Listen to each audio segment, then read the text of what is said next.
So in the previous video we have talked about photosynthesis, stomata, and we have known something about how do the plants prepare their food.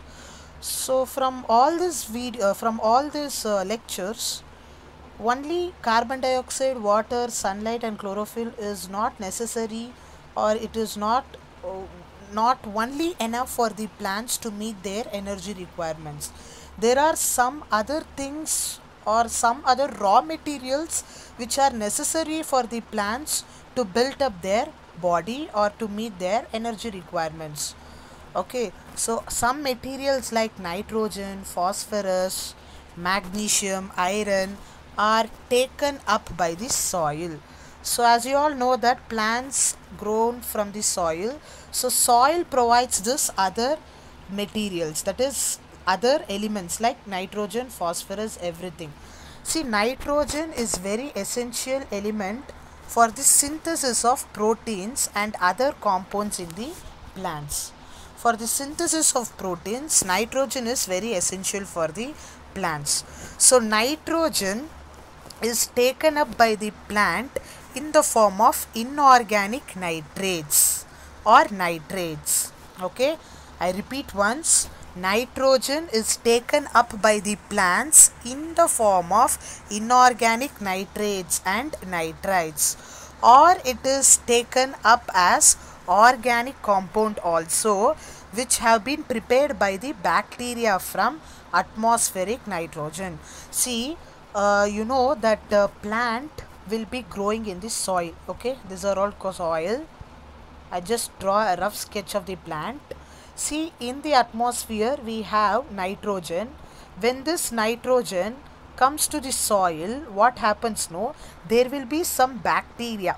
There will be some bacteria which converts this atmospheric nitrogen into nitrites, which converts the atmospheric nitrogen into inorganic nitrates or nitrites, and this nitrates or nitrates is only available to the plants. Got it clear? So by this, bacteria also helps the plants to supply the nutrients to the plants. Got it clear? So this is about the autotrophic nutrition and how the autotrophs prepare their own food. Next we have heterotrophic nutrition.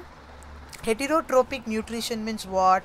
The organism which cannot prepare their own food. It is a contrast to the autotrophic organisms. So they do not prepare their own food, rather they depend directly or indirectly on the plants or on the animals for their food.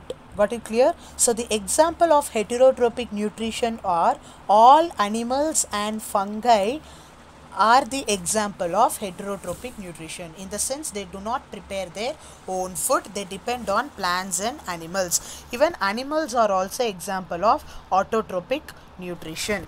So you can see a diagram here. So this is an example of unicellular organism, that is amoeba. How amoeba is going to diffuse the food particles in them and how it is going to get the nutrition. That is what we are going to learn. As you all aware that amoeba shape is irregular. So suppose we are going to consider this red particle to be food. This finger-like projection which is extending out of amoeba to abstract the food inside is called as pseudopodia. Okay, is called as pseudopodia. It is a finger-like projection extended out the amoeba to abstract the food inside the cell. Inside the amoeba cell is called as pseudopodia. See, this structure is called as pseudopodia. Like this, it's there, no? Okay, this one is called as pseudopodia, where it will get this food inside the cell body by the process called diffusion. Once this food particles enter the cell, the food particles enters this substance, that is food vacuole. Okay, this is called as food vacuole. Actually this is nucleus. You will be having can you see some small space here? This is what food vacuole. I just zoom it up. you are able to see some small space here, isn't it? This small space is nothing but food vacuole. This black spot is nothing but nucleus.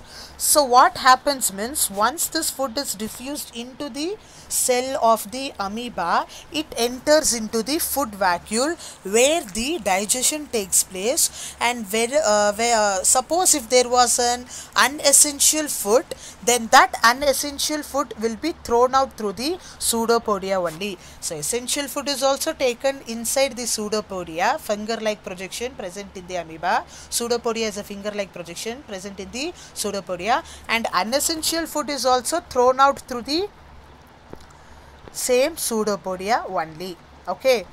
So similarly, we have another unicellular organism called paramecium. So paramecium structure will be having like this, somewhat like this.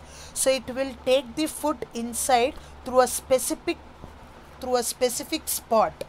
Through this specific spot, it will takes the food, and the food whatever it intake, that enters into the food vacuoles, and food vacuoles will takes all the essential food, and again the unessential food will be thrown out through that same specific spot. And all over the paramecium will be having a hair-like structure. Why this hair-like structure is present in all over the paramecium means, for the movement of this paramecium, for the locomotion of the paramecium, some air-like structures are present. These air-like structures are called as cilia. Okay, these air-like structures are called as cilia. You can see the spelling here. So this is about a unicellular organism, how they are going to obtain the nutrition. In the next class, we are going to learn how the human beings, that is multicellular organism, are going to get the nutrition, and how the digestion is going to take place, how the essential food is being taken up, and how the unessential food is thrown out from the body. We are going to learn it in the next class.